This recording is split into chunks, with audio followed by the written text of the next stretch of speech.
Hola amigos, ¿cómo están? Bienvenidos, muchas gracias. Aquí estamos en Nación Tolteca.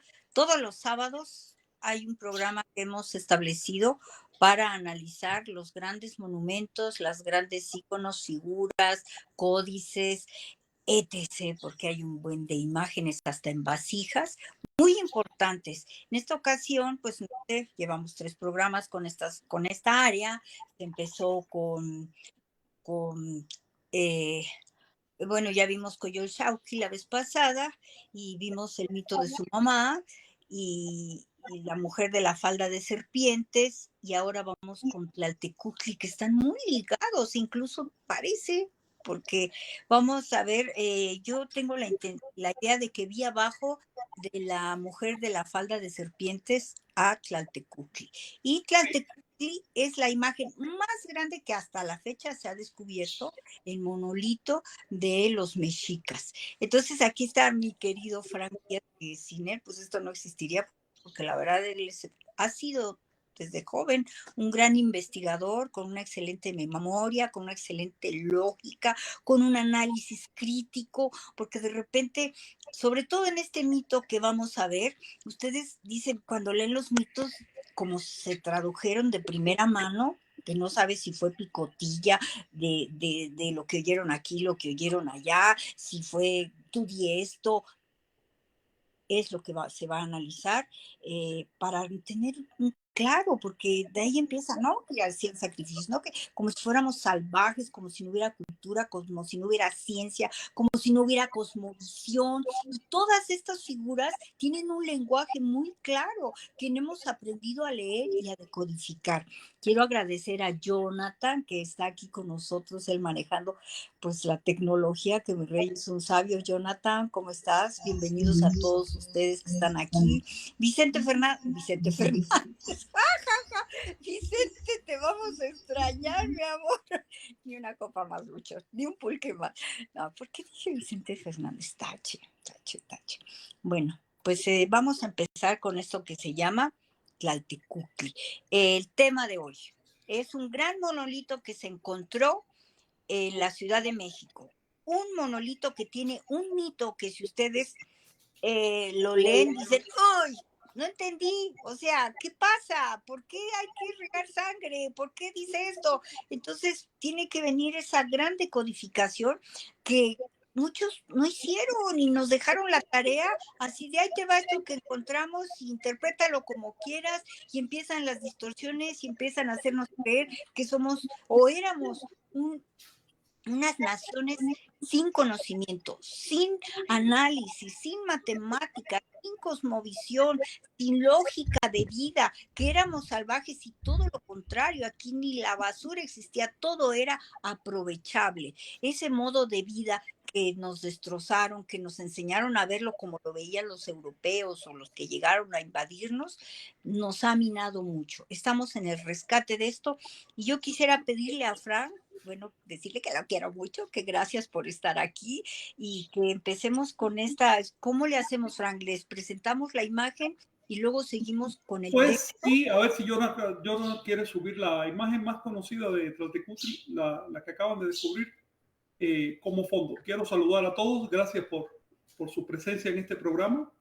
Y recuerden que el tema de hoy es continuación del otro sábado y del otro sábado, es decir, ya van 3 temas que tienen secuencia. Para entender ese mito, Rosita, tenemos que ponerlo en perspectiva de los demás mitos. Esta lápida nos va a servir de guía. La descubrieron hace pocos años aquí en la ciudad de Tenochtitlan. Está rota. De hecho, la rotura es accidental. A propósito, no es accidental.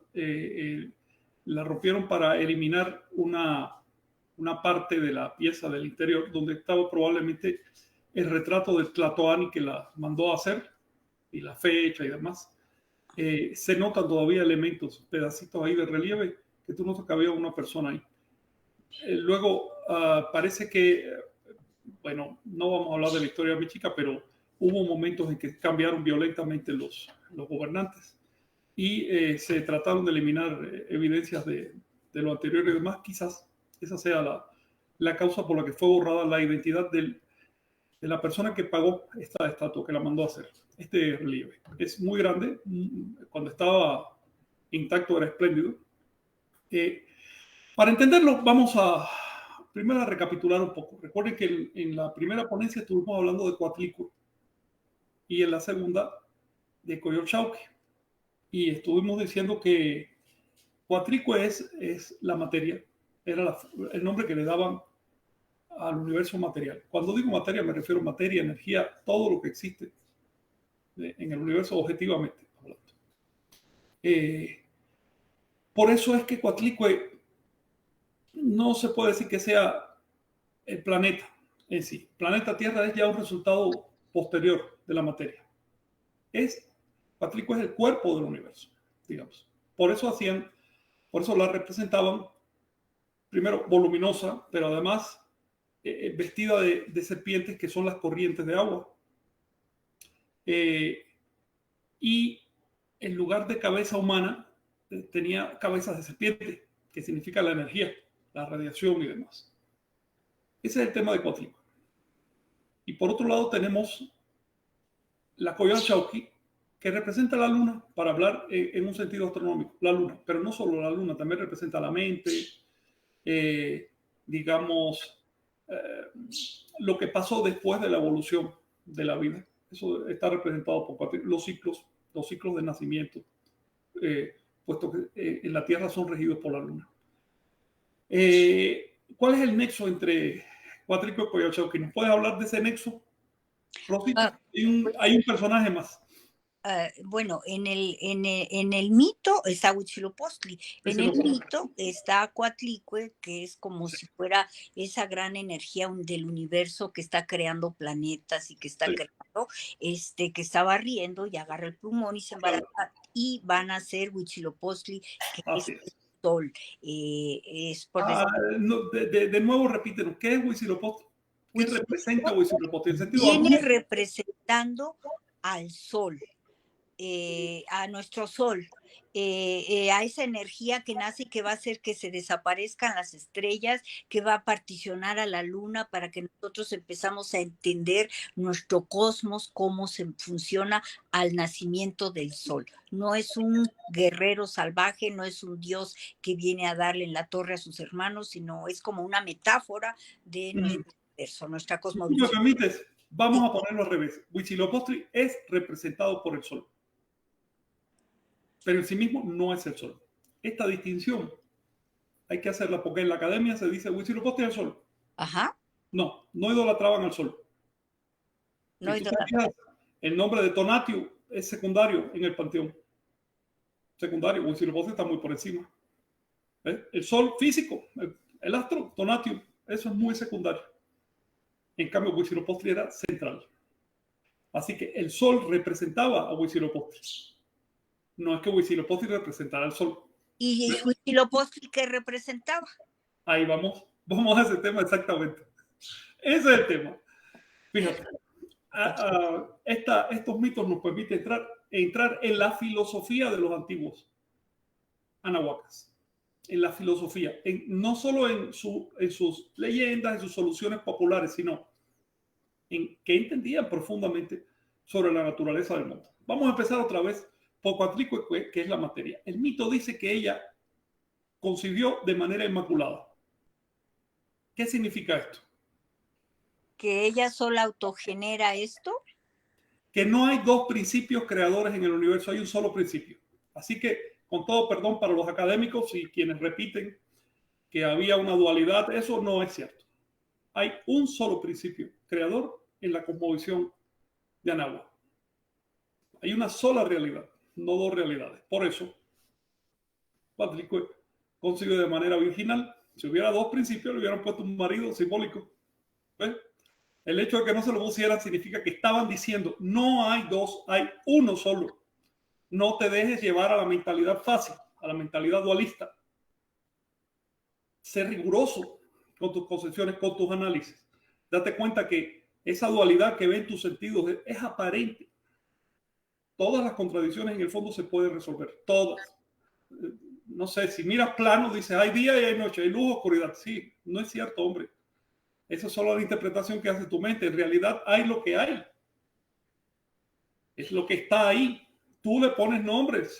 Si tuviéramos otra forma, otros sentidos y demás, imagínate un animal que no vea, pero que tenga otros sentidos. No dividiría la realidad en luz y oscuridad, sino de otra manera. Es decir, nuestra mente tiende a dividir el mundo para entenderlo. Pero la energía es una. Y cuatrícula representa la energía. Y la energía se manifiesta en formas materiales. Cuatrícula representa la materia primordial. Y después todo lo que sale de ella es la misma cosa. No se puede decir que hay dos principios en el universo. Hay un solo principio. Y eso quedó representado en el nombre de Senteot. Divinidad, uno divino.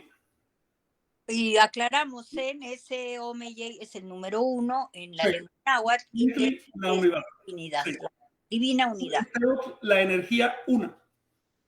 La energía una. Claro, me van a decir Ometeot, energía 2. No, resulta que Ometeot ahí no significa 2 y eso es un tema para otro análisis, aunque hoy de alguna manera tocaremos eso.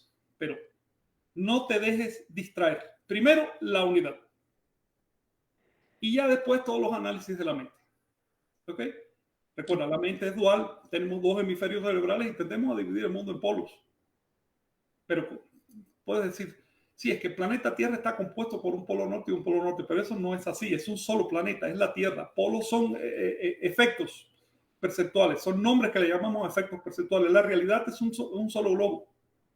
Cambian los polos, puede haber otra cantidad de polos, puede desvanecerse el magnetismo terrestre y sigue siendo la misma Tierra, es una sola. ¿Ves? No es que esté constituida por sus polos, es que los polos son atributos de la Tierra. Así que la dualidad es un atributo de la unidad. No perdamos ese punto de vista.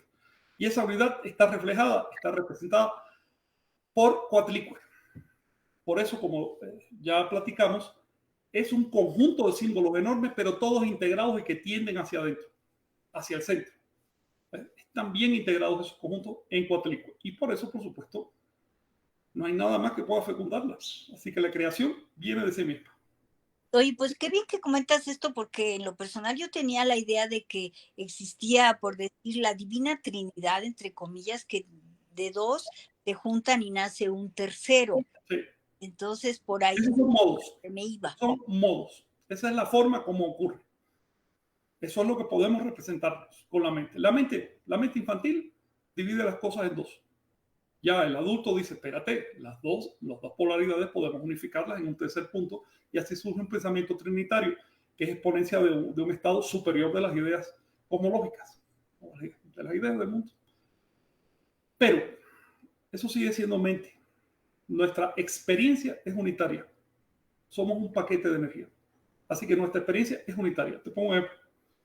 Imagínate que tienes ganas de estornudar y quieres que salga el estornudo y el estornudo se va, pero necesitas estornudar. Eso es una experiencia unitaria. Ahí tú no estás pensando ni estás interpretando ni nada. Eso es absolutamente sensorial. Es una realidad. Es lo que estás sintiendo en ese momento. Esa es la experiencia del mundo. Ya después viene la mente y lo analiza y dice, no, es que hay un espacio y el tiempo y el yo y los demás y la materia y la energía y las leyes físicas. Es todo un armazón. Y puedes hacer otro armazón y otro, y cada cultura tiene su forma de interpretar. Pero la experiencia unitaria, la experiencia básica es la misma. Tienes sueño, te duermes. Recuperas energía, te despiertas. Esas son experiencias básicas. Y esas están representadas por cuatlicue en esta composición. Mira, es más difícil mantener un pensamiento unitario que ceder a una interpretación dualista. ¿Ves? Pero hay que hacerse un poco de fuerza, si no, no vamos a entender por qué ella concibió de manera virginal. Y no solo cuatlicue, sino todas las madres tierras en todas las culturas de la tierra, incluyendo la cristiana. Son virginales. No se trata de una superstición. Las madres de los avatares, Frank. Eso te estoy diciendo. Nacen no es una superstición de los antiguos, con perdón de los académicos y los ateos y los escépticos y demás. No es una superstición de los antiguos, es una enseñanza profunda que te está diciendo la base de toda la realidad es la energía una. Es una enseñanza muy profunda. La física la vino a recuperar hace apenas 130 años, cosas así. Entonces,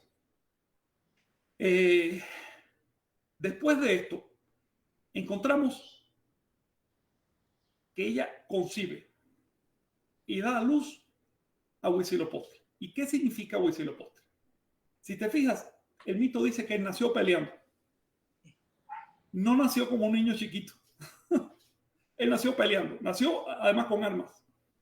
Y además no nació de manera natural. Rompió a su madre para nacer, ¿sabes, no?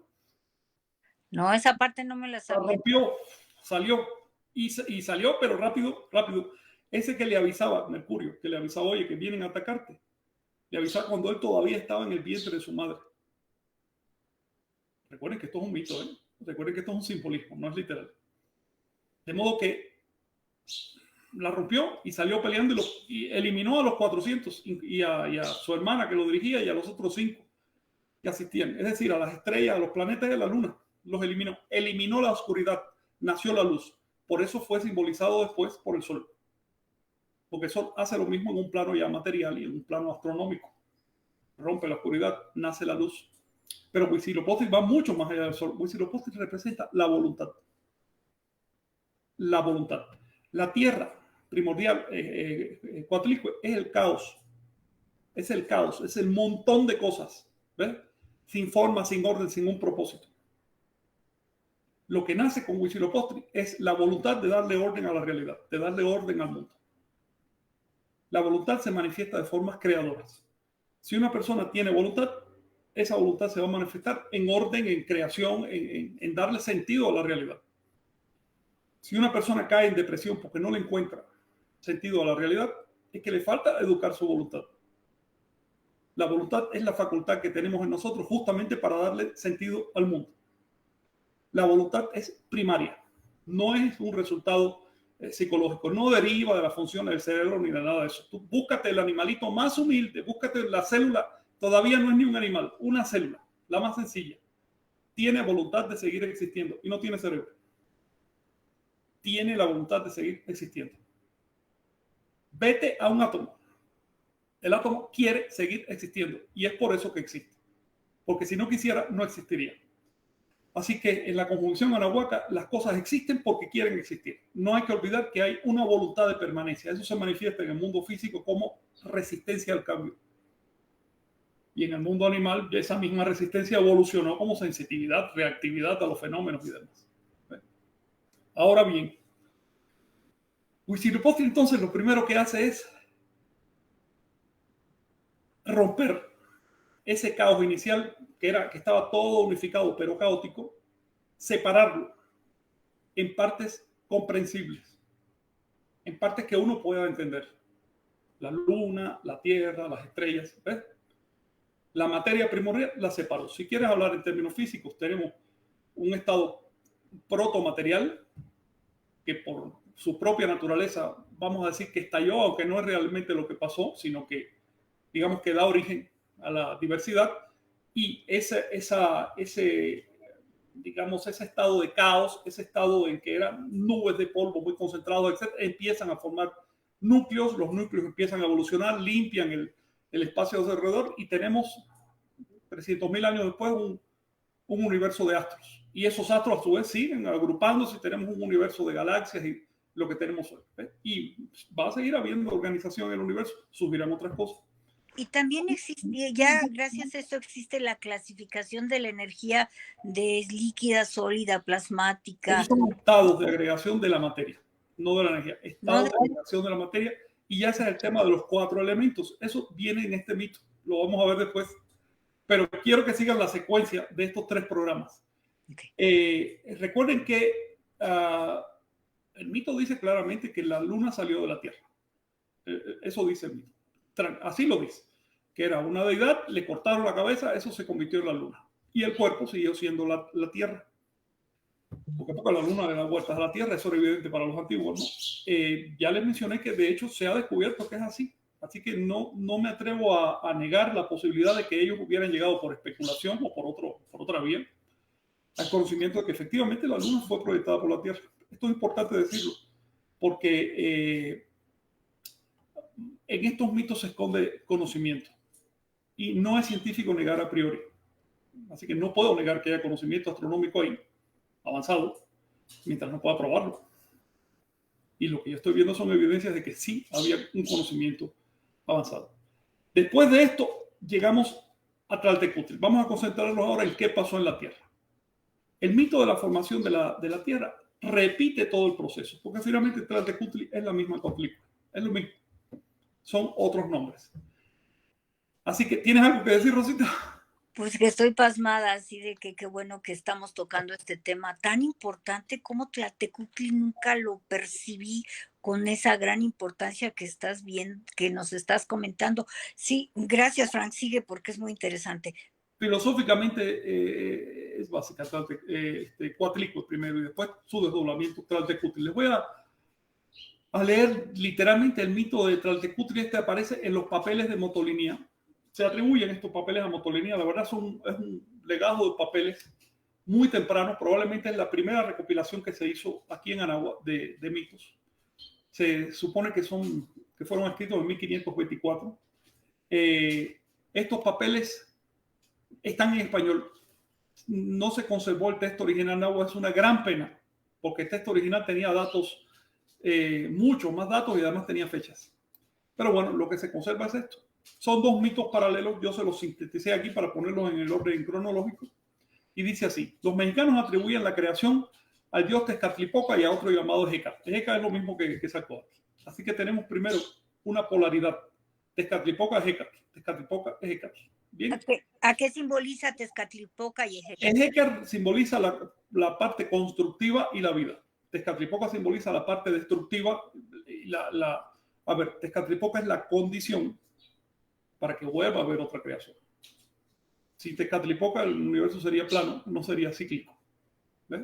Tezcatlipoca es la condición para que se repita el proceso y haya entonces ganancia de atributos. Es decir, haya evolución. ¿Y Ejecal? Hécat, que es la evolución. Por otro lado, Tezcatlipoca también representa la percepción. Y lo que no, por eso Tezcatlipoca es primario. Tezcatlipoca es, digamos, todo, y Quetzalcóatl es la parte visible del todo. En los mayas le llamaban Bolón Yocté a Tezcatlipoca, que son las 9 profundidades, o si ustedes prefieren, 9 patas de palo, como se traduce, son los 9 planos del inframundo. Y a Quetzalcóatl le llamaban Cuculcán. Cuculcán se forma de Cucul, emplumado, y Can, serpiente. Entonces, recuerden que este concepto de serpiente emplumada significa ir desde el reptil hasta el ave, desde lo que se arrastra hasta lo que vuela, desde el polvo hasta la energía, hasta la radiación, desde lo, digamos, insignificante, con poco valor, hasta lo precioso, que es el quetzal. Entonces, o sea, es el todo. No, es la evolución. Es la evolución. Tezcatlipoca propiamente significa la totalidad. Pero esa totalidad tiene aspectos evolutivos e involutivos. El evolutivo está representado por Quetzalcóatl. No son dos dioses, con perdón de los académicos. Son dos metáforas cosmológicas. Bien, es como voy a hablar de, no sé, de dialéctica y de fuerza de la gravedad. No son dioses. Nosotros entendemos que son palabras para describir fenómenos, claro, poder, fuerza, etcétera, ¿no? Y lo mismo hacían los antiguos, solo que le daban esa gracia de ponerle personalidad, representarlos, dibujarlos, para que la enseñanza llegara al pueblo, para que llegara hasta los niños y se la aprendieran. Pero del adulto queda de codificar todo esto, seguirse tragando las metáforas así críticamente, como se hace en el campo académico, es vergonzoso a esta altura. Pero bueno, sigamos. Dicen los papeles. Estos papeles, por cierto, se publicaron con el nombre, originalmente con el nombre de Histoire du Mexique, y hoy se conocen como Teogonía e Historia de los Mexicanos. Repito, los mexicanos atribuyen la creación al dios Tezcatlipoca y a otro llamado Hécat, que es Quetzalcóatl, los cuales dicen haber hecho el cielo de este modo. Dicen que se hizo el primer día del año hace 100 tiempos, que hacen 102,000 años. Aquí encontramos un marco cronológico.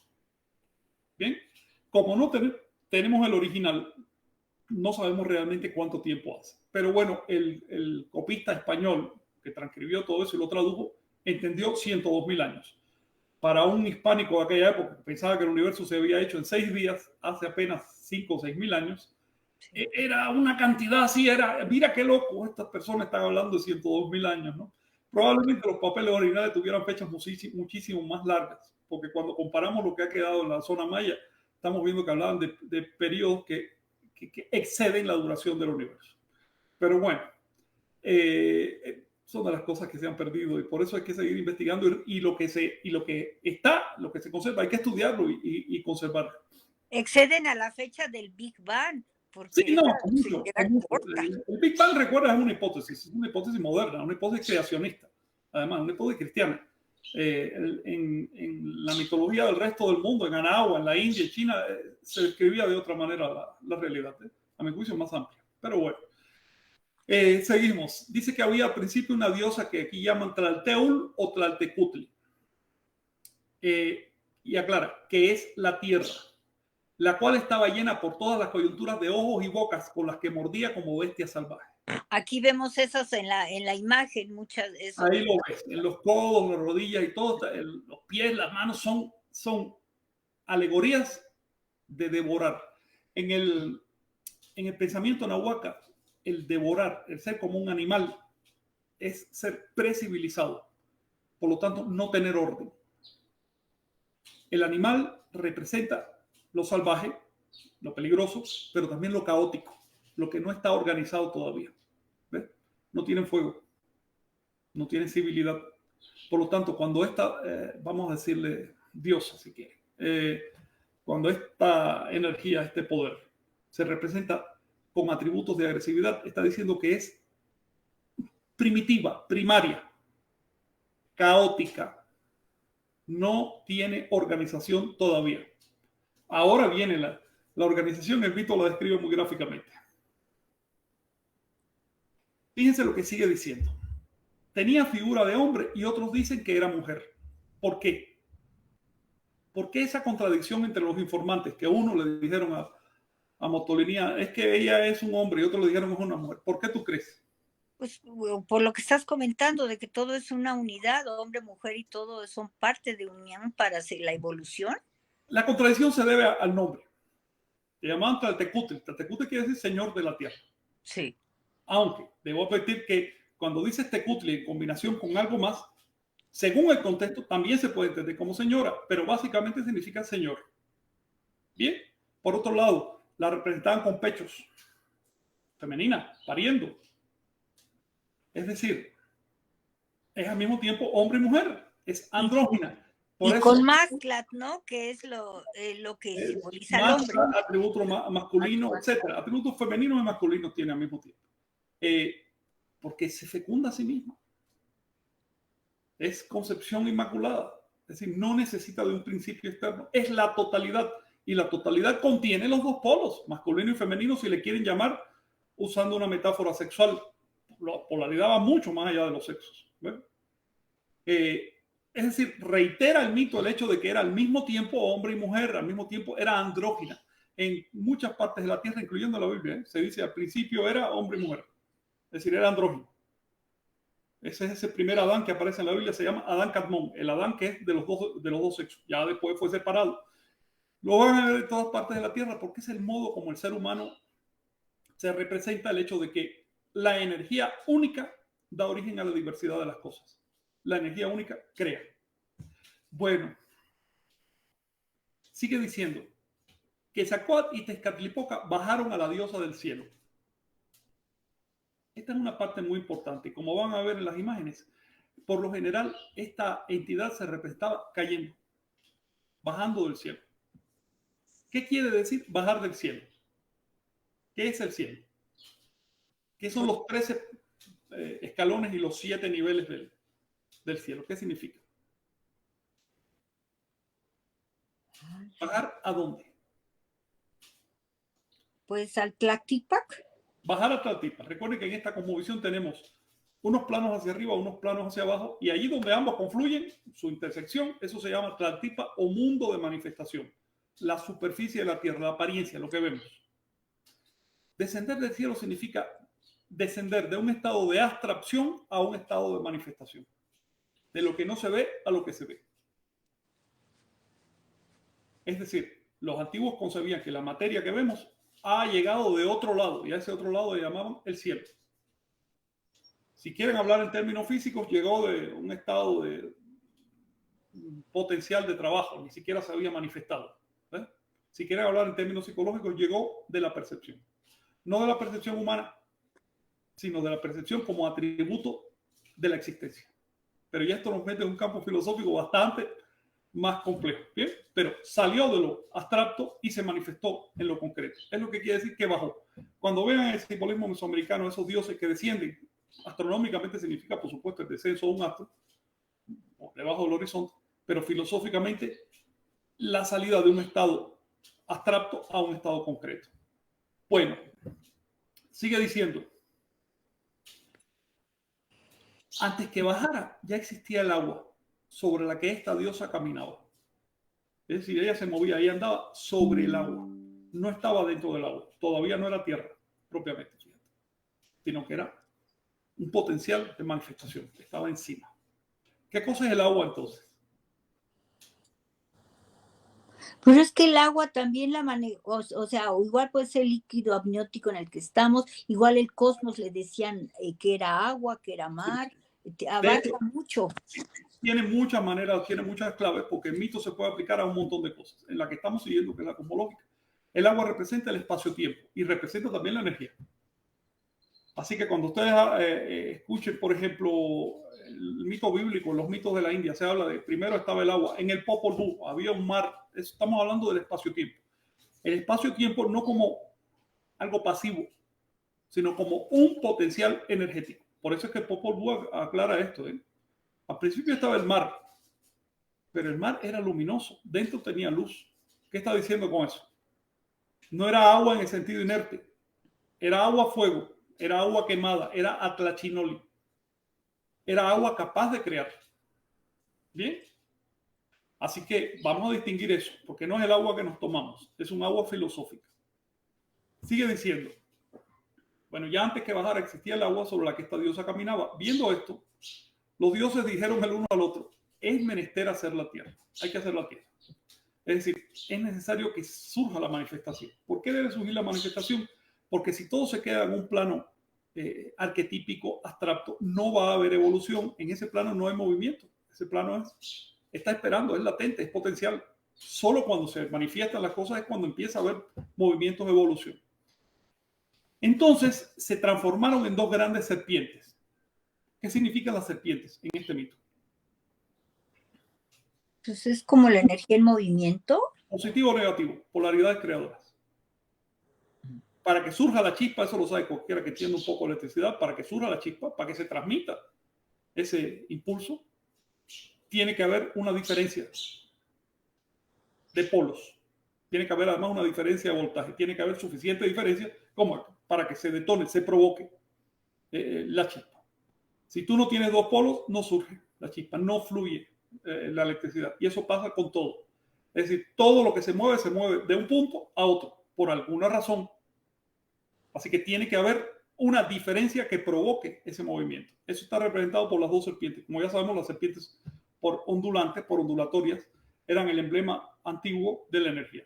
Ya vimos las dos serpientes en la cabeza de Coatlicue. Así que el órgano pensante de Coatlicue son estas dos serpientes. Aquí las ves como dos dioses que sacó a Tezcatlipoca, que quieren, que piensan cómo hacer la creación. ¿Ven?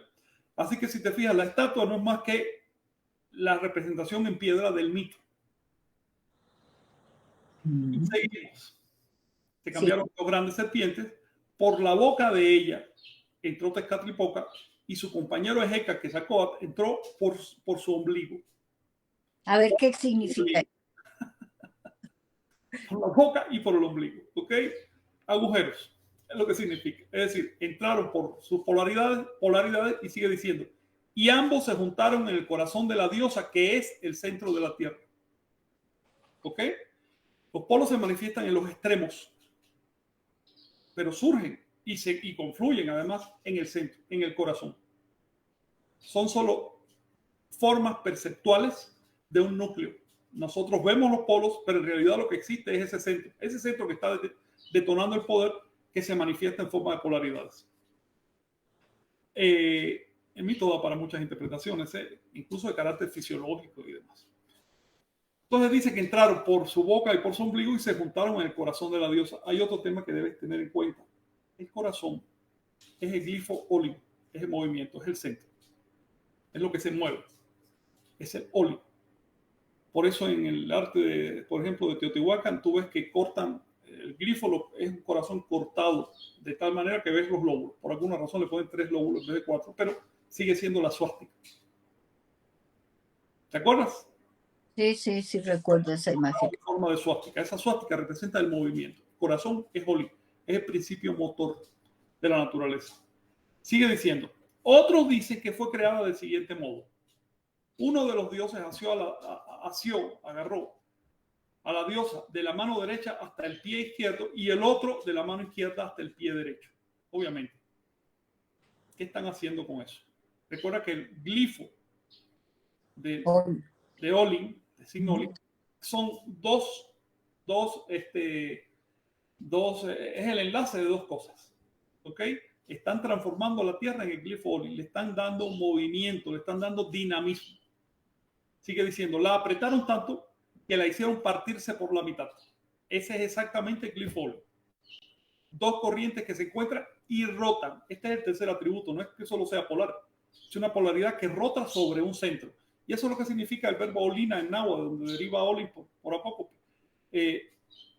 Moverse sobre un centro. No es moverse al azar, no un movimiento caótico, sino lo que gira sobre sí mismo, lo que forma un vórtice. Están hablando de cómo el polvo cósmico, esa materia indiferenciada, caótica, se junta de pronto y hace un vórtice y empieza a rotar, porque tal es su naturaleza. Había un movimiento muy vago en ese polvo. Cuando se contrae, ese movimiento sigue y se transforma en una rotación acelerada. ¿Ves? Y entonces empieza a oponerse a las fuerzas centrípetas que hacen que las cosas caigan unas encima de otras. Es decir, lo que permite la expansión del mundo es justamente ese movimiento. Por favor, aclárale al público el término centripetas, por favor. Quiere decir, digamos, la fuerza de gravedad hace que las cosas caigan unas encima de otras. ¿Por qué la Tierra no cae encima de la Tierra, del Sol? ¿Por qué la Luna no cae encima de la Tierra? Tiene un movimiento. ¿Ves? Si no tuvieran ese movimiento, caerían como un plomo. Pero su movimiento hace que sigan una trayectoria balística que, si da la casualidad que esa trayectoria es un círculo en torno al foco de gravitación, pues se sostiene. Y ese es el caso de la Tierra. Muchos otros astros cayeron sobre el Sol y no hicieron el cuento, ¿no? Pero la Tierra se sostuvo. Y eso es lo que representa Olin, un movimiento que se sostiene. Un movimiento que tiene su propio centro. Ahora bien, sigue diciendo el mito que después que le hicieron partirse por la mitad, de las espaldas de ella hicieron la tierra y la otra mitad la subieron al cielo. Aquí está reflejando un momento en que se separan Tlaltecutli y Coyolxauhqui. Aquí es cuando propiamente se empiezan a aplicar esos nombres. El nombre del planeta Tierra ya empezó a ser Tlaltecutli y el nombre de Coyolxauhqui, el nombre astronómico, empezó a ser Mextli, la luna, ¿no? Así que insiste el mito en esto. La parte de arriba salió de lo de abajo. Son la misma cosa en su origen. Se separaron por ese movimiento de rotación. Sigue diciendo, de esa manera se formó un cielo muy bajo. Se formó un cielo muy bajo. El cielo estaba pegadito a la tierra. Fue el primer cielo. Por lo cual vinieron los dioses para ayudar a subirlo. ¿Qué significa esto?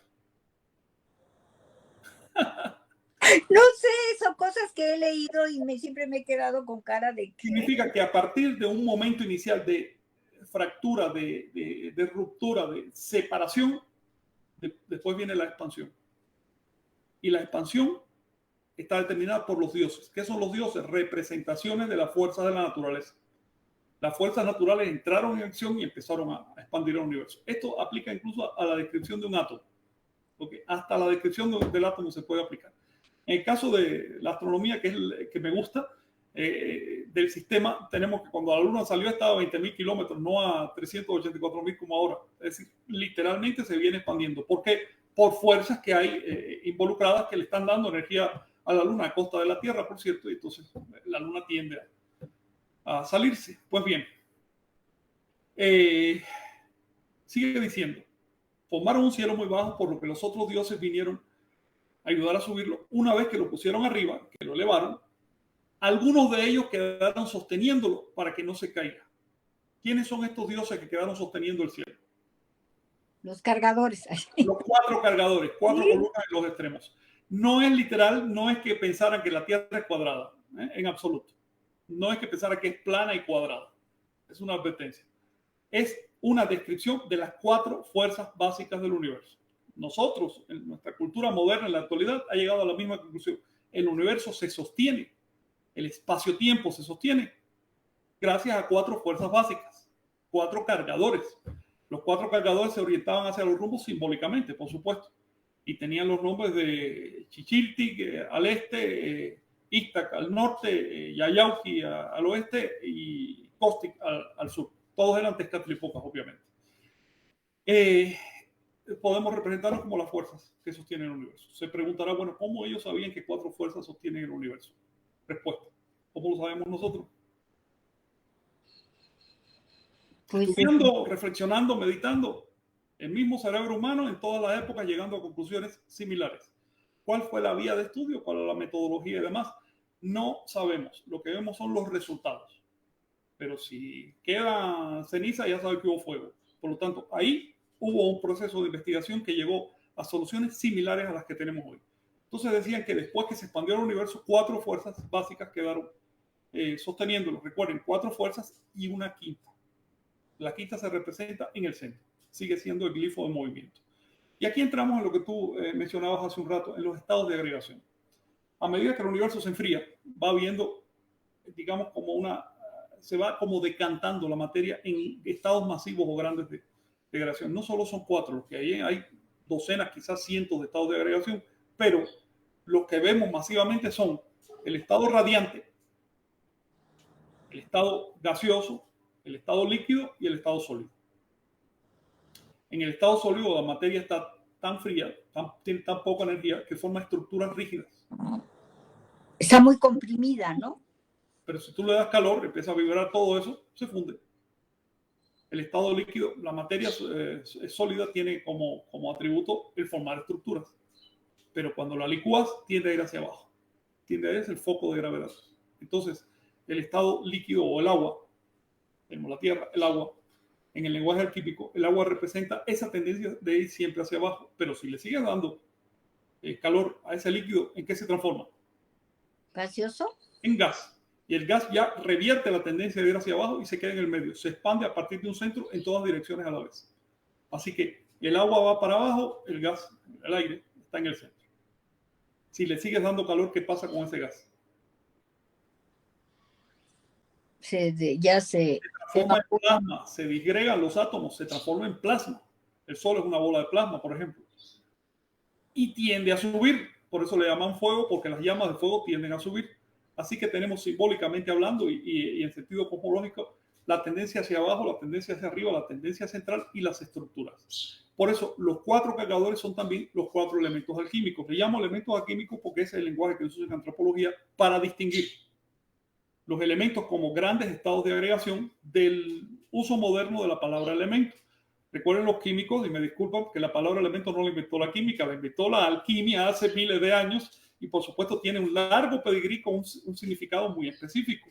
Los alquimistas no hablaban de el fuego literalmente, ni del agua literalmente, sino de grandes estados de agregación que reflejan cómo se formó el universo y reflejan cómo pensamos nosotros, cómo estamos constituidos, cómo operan las fuerzas. ¿Okay?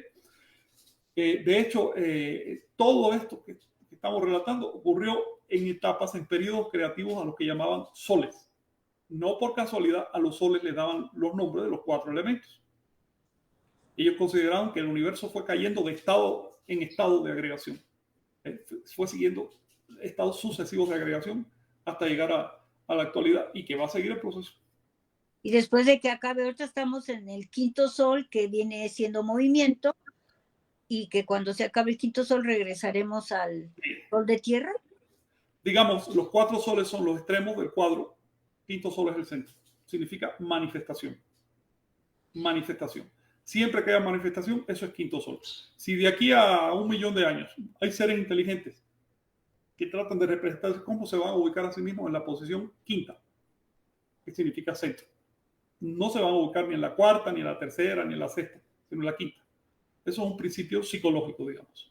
Lo vas a ver en todas partes de la Tierra. De hecho, ese es Esa es una herramienta para distinguir un mito verdadero de un mito falso. Si te encuentras una tradición que no es que estamos en el cuarto sol, falso, esa tradición te la acabas de inventar, es una especulación moderna. No estás recibiendo herencia de tus antepasados, porque en el pasado decían otra cosa. Esto lo digo, por ejemplo, a tenor de mitos mayas modernos. Dice que los mayas están diciendo que andamos en el cuarto sol. Falso. Abre el Popol Vuh y léelo. El Popol Vuh dice claramente que estamos en la quinta edad. Es decir, los mitos antiguos tienen una razón de ser, tienen un porqué. No se trata de inventar cuentos nuevos para llamar la atención, sino de estudiar lo que ya está ahí.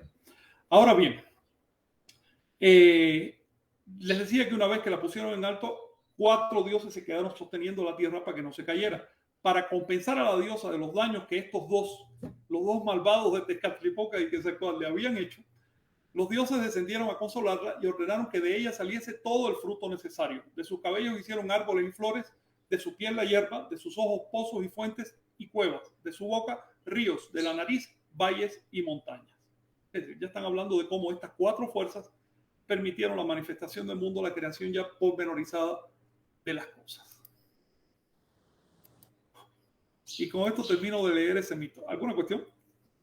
No, pues no, hay una parte donde dice que piden que tenían que regar sangre. Sigue diciendo el mito después, si quieres lo leo completo. No, pero sí, dime eso, porque esa parte es la que nos lleva a que a fuerza pedíamos sacrificios. Y ahí yo no estoy de acuerdo. Entonces, quiero que se entienda la raíz de la distorsión. Voy a contar por arriba porque es muy largo, ¿eh? Es muy largo. Bueno, si quieres, bríncate hasta esa parte. Escucha, lo que yo te envié fue un pequeño pedazo. El libro tiene como 160 páginas. Si quieres la leemos toda, pero no sería este el marco. No. Bien, después que crearon la tierra con todas sus variedades y demás, dicen que la tierra empezaba a llorar por las noches y pedía sangre.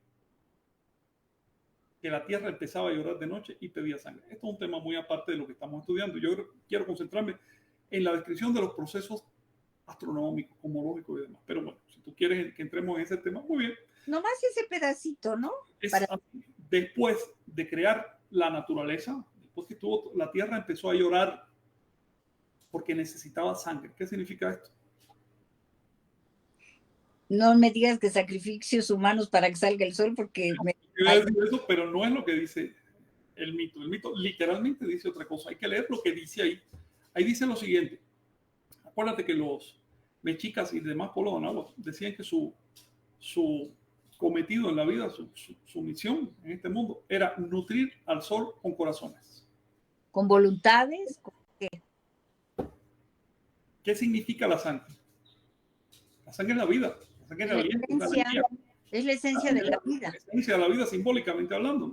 Uh-huh. Por otro lado, tenemos a los mexicas diciendo que su cometido era alimentar al sol con corazones. Si queremos irnos a lo literal, vamos a caer en una conclusión tonta. Así, ¿qué significan estos simbolismos? ¿Qué es la sangre?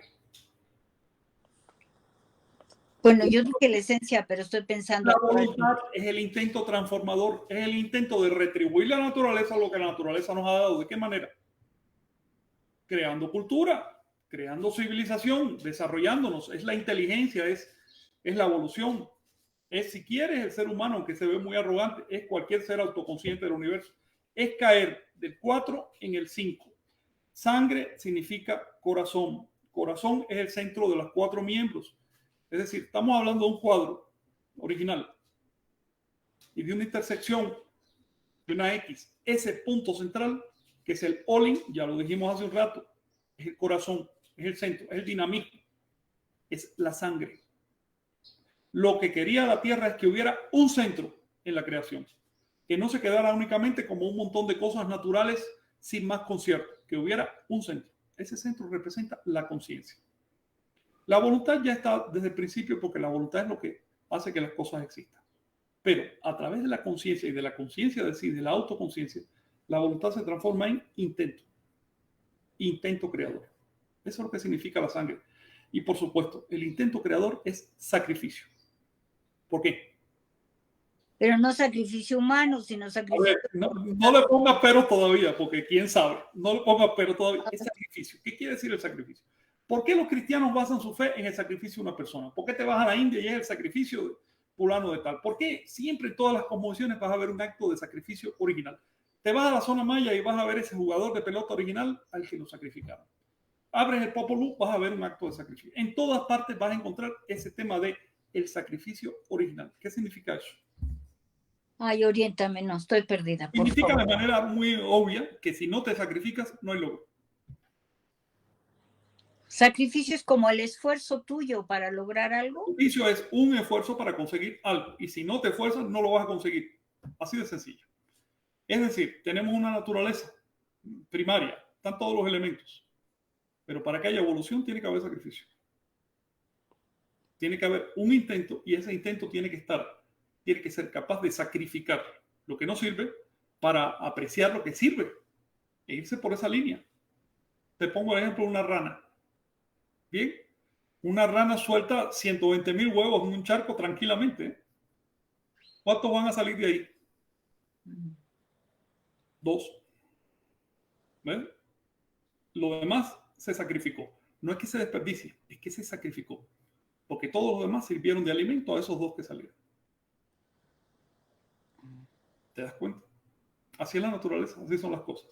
Eso es lo que se representa el tema del sacrificio. No es el sacrificio humano, es el sacrificio como tema in abstracto. Después tú quieres aplicarlo a lo que te dé la gana. Por ejemplo, en una guerra, por supuesto, se sacrifican otras personas. ¿Por qué? Por un motivo, por un ideal, o ahora que por un ideal justo, ¿no? Si vas a, no sé, cualquier cosa que vayas a hacer en esta vida, quieres seguir una carrera, pero tienes que sacrificar tu comodidad doméstica, salir de la casa, hacer cosas, tienes que sacrificar a veces hasta la propia familia, si te vas a casar o no, los hijos, porque quieres hacer una carrera. Y así, cualquier cosa que represente un salto de orden evolutivo implica en la misma medida el sacrificio de algo, porque de la nada no sale algo. Así, las cosas no salen de la nada, con perdón de los que creen que Dios creó al universo a partir de la nada. Eso no es cierto, eso es una tontería. Las cosas nunca salen de la nada. Las cosas salen de algo previo. ¿Ok? Entonces, lo que nos está diciendo este mito es que después que los poderes polares crearon la Tierra y la organizaron en 4 puntos, hubo todo un proceso de toma de conciencia, sacrificio, intento y creación de cultura. No es solo el pedacito que tú leíste, el mito sigue por ahí para allá. Si quieres, en otro momento lo tratamos porque es muy largo. Después de eso explica, por ejemplo, cómo se fueron separando los grupos humanos, cómo había una humanidad primitiva que la describen de una manera extrañísima y después dio un salto y se transformó en la humanidad moderna. Después vino un sol, otro, hasta llegar al nuestro y así. Es todo un proceso creativo. Estamos hablando de pues, un libro de mitos.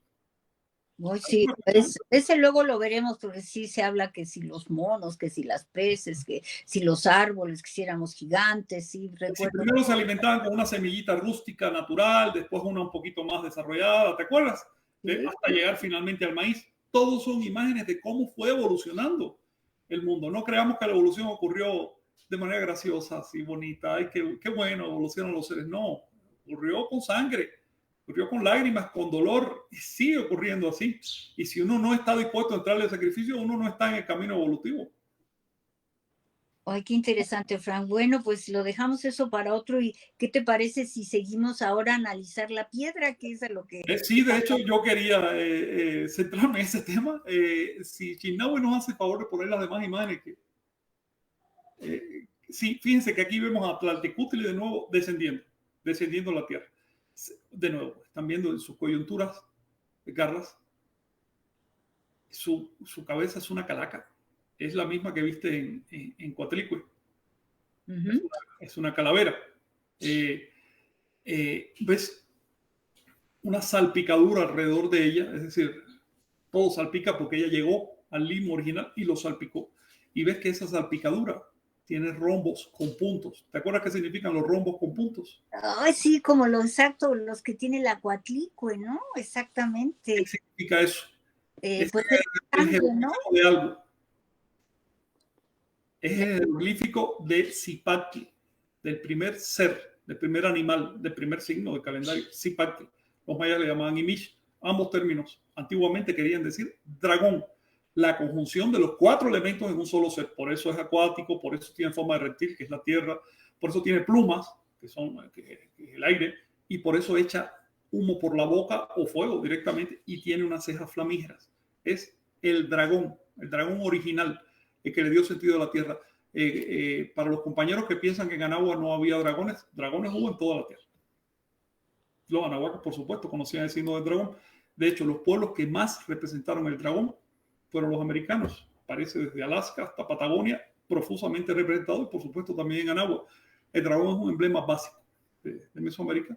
Fue el primer, digamos, el signo más representado por los olmecas, y de ahí para allá siguieron evolucionándolo. Estamos viendo cómo bajo Coatlicue se transforma en el dragón de la materia, que es ya propiamente la tierra fértil. Por eso tiene esos rombos con puntos que son milpas, terrenos de cultivo. ¿Ves? El punto quiere decir la huella de la coa. Y de su cabeza sale un brote de maíz, que es el quinto punto, es el centro. Ya se pasó de las 4 extremidades a ese centro. Y en ese centro sale maíz, que representa la toma de conciencia. Por supuesto, el maíz es el emblema por sí mismo del sacrificio. Por eso es que en los relieves donde ves el sacrificado, de su vientre sale una planta de maíz con mazorcas. Ese sacrificio, ese trabajo, ese intento, ese interés que costó mucho dolor, produjo la civilidad. Es lo que quiere decir aquí. Bueno, el relieve tiene muchísimas otras lecturas, ¿no? Y ahí se ve un trenzado que también lo vamos a ver en la imagen grande. Ese trenzado representa las corrientes de Teoatl, que no es el agua normal. Atl es el agua normal. Teoatl quiere decir sangre, pero tampoco es la sangre biológica. La sangre biológica se llama Estli. Los anahuacas tenían otro tipo de sangre, que no es la biológica en sí, a la que llamaban Teoatl, que quiere decir agua divina o agua sagrada, que representa las corrientes de energía vital. La energía vital, tal como se explica. Advierto de nuevo, ya lo mencioné, que la energía vital no es un tipo de energía extra. Es la misma energía, el mismo potencial de trabajo que conocemos de la física, pero trabajando a través de organismos vivos. A eso se le llama energía vital.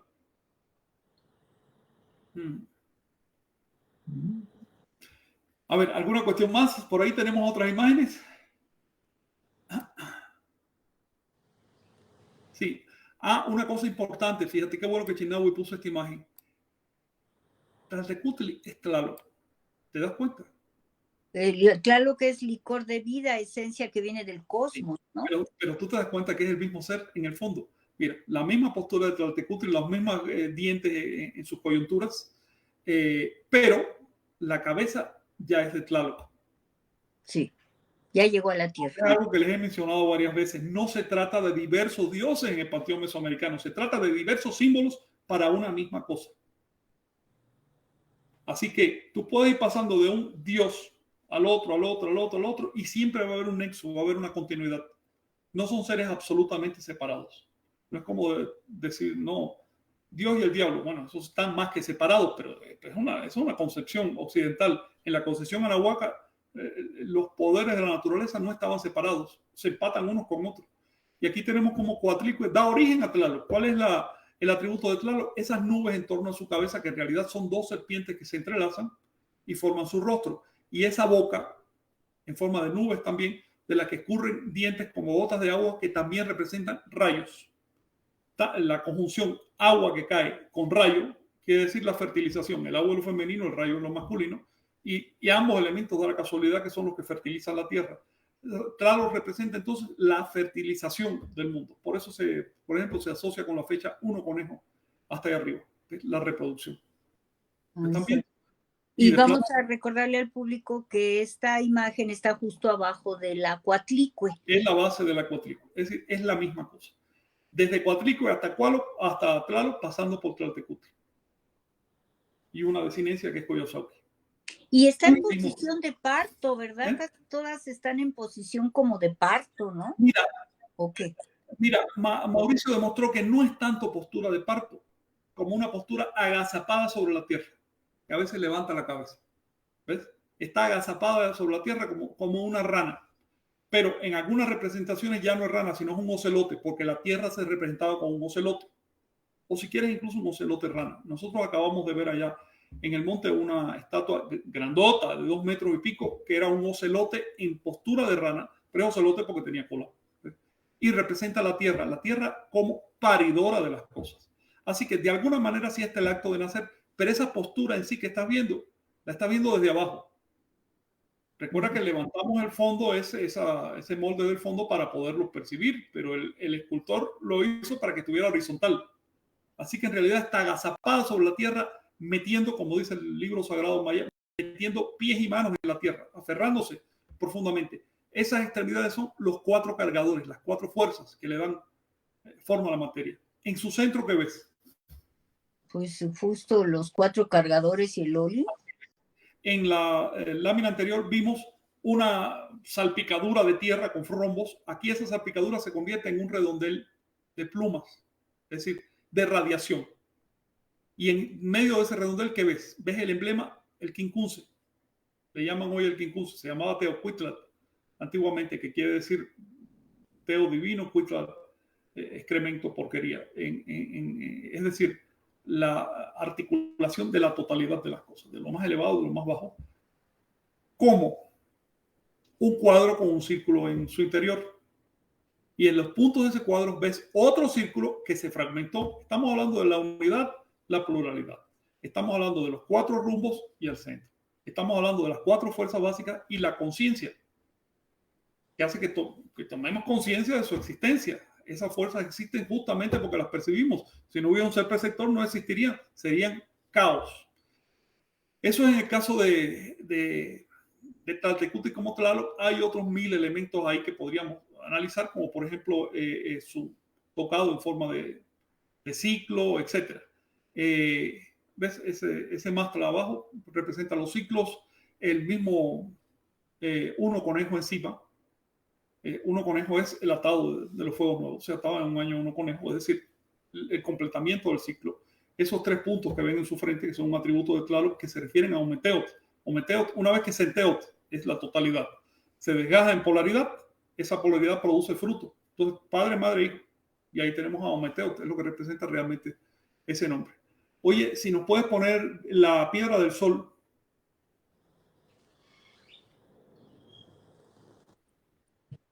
¿Sí? Ah, ya, sí. Agazapada. ¿Ves? Agazapada sobre la tierra. No es tanto que esté pariendo. Siempre hay que ver el sentido original, no el modo como lo ves en el museo. Al museo luego le cambia la postura. Muy Sí. bien. Oye, y para ir terminando, si nos puedes poner la piedra del sol que puse por ahí. Mira, aquí vemos de nuevo a Tlaltecuhtli, pero ya en la 5ª posición. Estás viendo esos 4 ramales que salen del centro circular, que representan los elementos y por lo tanto los cargadores. Sabemos que son los elementos porque ahí está el glifo. Tienes el glifo del... A ver, ¿lo puedes leer? Si descansa un poquito. Eso, bueno, Sí. ahí, aquí lo representan como los 5 soles, el sol de tierra representado por un jaguar. Los 5 soles. Sí, el del viento, el de agua y el de fuego, ¿no? Y el de lluvia de fuego. Y Sí. el de lluvia de fuego, aclaramos, Sí. lluvia de fuego. Que Sí. lo, Sí, y, dime.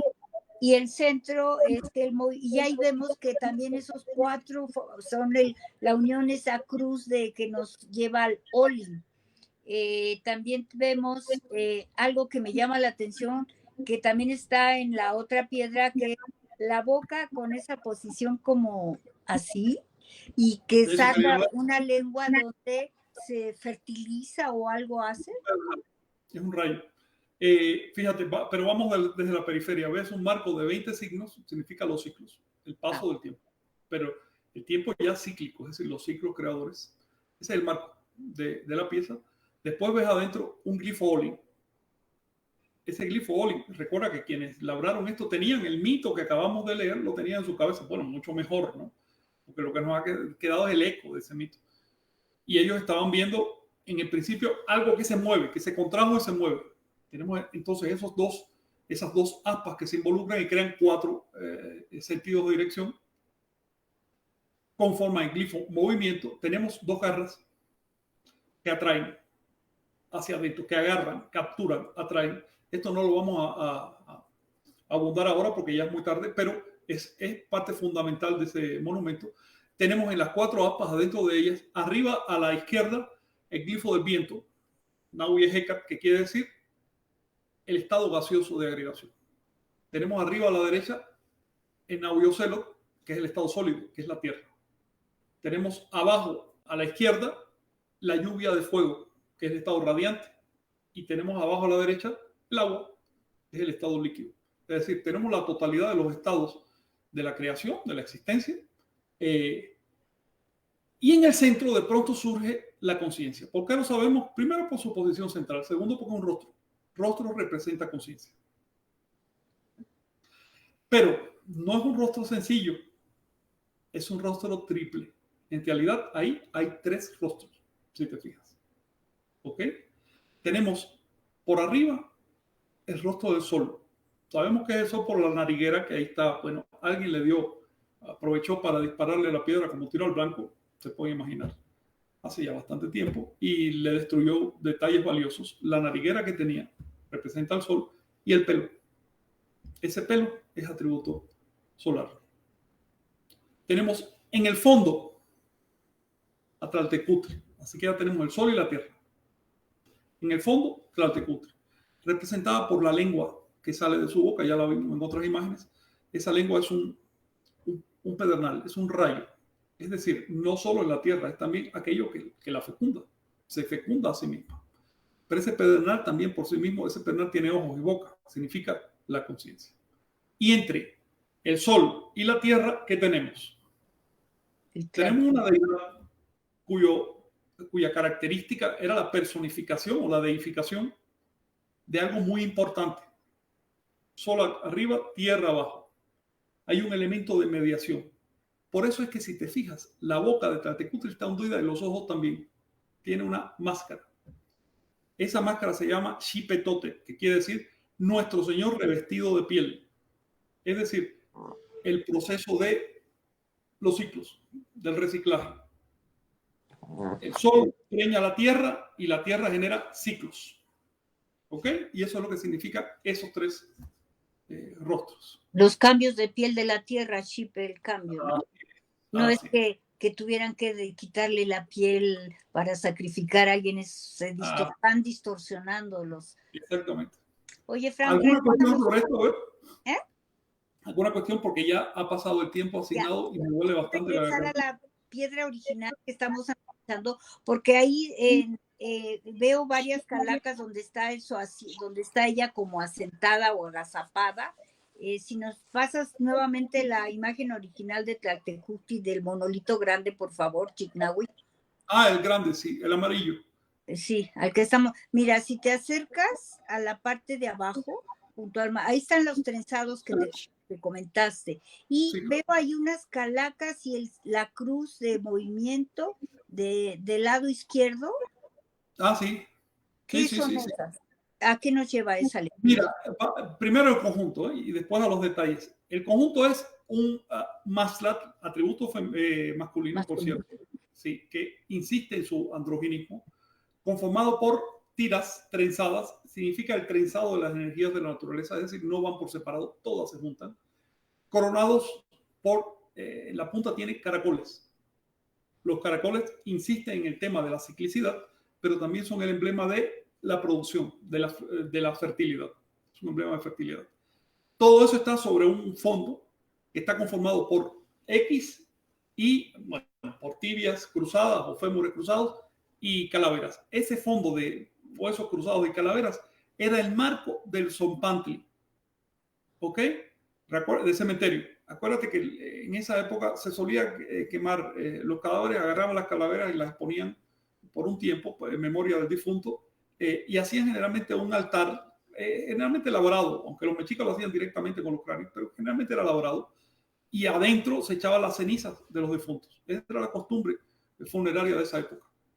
Por lo tanto, tenemos un fondo de muerte y encima la vida. Pero acuérdate que ese Zompantli, ese cementerio, recibía en náhuatl el nombre de Tetocoyan. Le ponían el apodo de Tetocoyan. ¿Qué quiere decir? Sembradero humano. No era la muerte en el sentido nuestro de terminación, sino la muerte en el sentido de transformación, de reciclaje, de lo que constantemente se está transformando. Eso es lo que significa ese fondo. Encima, ya muy borrado, pero se ve por un lado, ves las estrellas. En ese marco en ese trasfondo cósmico de reciclaje, aparecen las estrellas y de pronto aparecen esas corrientes. Debajo de las estrellas ves varios glifos ¿de qué? Hay un astro ahí. ¿Venus? Venus. Venus es el astro que media entre las estrellas y la Tierra. Venus ahí representa a los profetas, encarnados en Huitzilopochtli, por cierto. Estás viendo que de las estrellas pasamos a Venus. Venus es un astro mucho más brillante que las estrellas. Es firme, es fijo. Se dan cuenta que era diferente. Venus representa entonces el pasar de un estado de sombra a un estado de plena luz, que ya es el Sol. De un estado de caos a un estado de manifestación y de orden y de creación y de conciencia. Ese es Venus. Que por cierto deberíamos dedicarle un programa a Venus. Sí, hay que buscar un glifo para de una vez ¿no? Una imagen, una pieza, hay muchas, muy buenas, representativas de Venus. Oh, muy bien. Entonces, el mastrat, recordamos que es el taparrabos que usaban, que es sinónimo de... Sí, el braguero que usaban los antiguos, que eso era exclusivamente atributo masculino, las mujeres no usaban. Las mujeres usaban una falda. Y más arriba vemos los senos caídos que nos llevan a sí, si puedes alejarla, Naui, la pieza es tremenda. Estás viendo no solo eso, estás viendo también senos caídos y pliegues en el vientre. ¿Vejez? No, maternidad. Las arrugas en el vientre eran emblema de maternidad. Y está diciendo que ella crea una y otra vez. Esto que hemos descrito aquí no pasó una vez, ha pasado infinitas veces. El mito es infinito, adimensional, atemporal. Constantemente, y no es que pasara en el pasado, sigue pasando hoy, seguirá pasando después. Es algo que está pasando aquí en nosotros mismos. Eso está en nosotros mismos, está en todo elemento de la creación. Participa de estas condiciones de creación, destrucción, renovación, etc. Por eso está en las tres presentes, en la Coyolxauhqui, en las tres monolitos que acabamos de analizar, esos senos, ¿no? De hecho, las tres imágenes que se dicen femeninas en antropología, Coatlicue, Coyolxauhqui y Tlaltecutli, en realidad son andróginas. Eso es importante verlo. Esta imagen de la madre tierra es occidental, eso viene de Grecia, del pensamiento helénico, que veían a la tierra como femenino, pero en Anáhuac se veía como andrógino, como los dos sexos. ¿Por qué? Porque se autofecunda. Bueno, para acabar, ya estamos acabando. ¿Por qué tan grandes las orejeras? ¿Qué simbolizaban esa presencia tan grande? Bueno, las orejeras son un adorno, para empezar, ¿ok? Y las ponen como adorno. Pero en este caso en particular, son unas orejeras que tienen debajo dos triángulos. Ya tú conoces qué significan dos triángulos con un círculo. ¿Qué glifo es ese? El glifo del tiempo. Ese es el glifo Chihuitl, que quiere decir ciclo. Chihuitl quiere decir ciclo. El grifo del tiempo. Es decir, ves encima el mar, su pelo es el mar, obviamente. ¿Su cabello es el mar?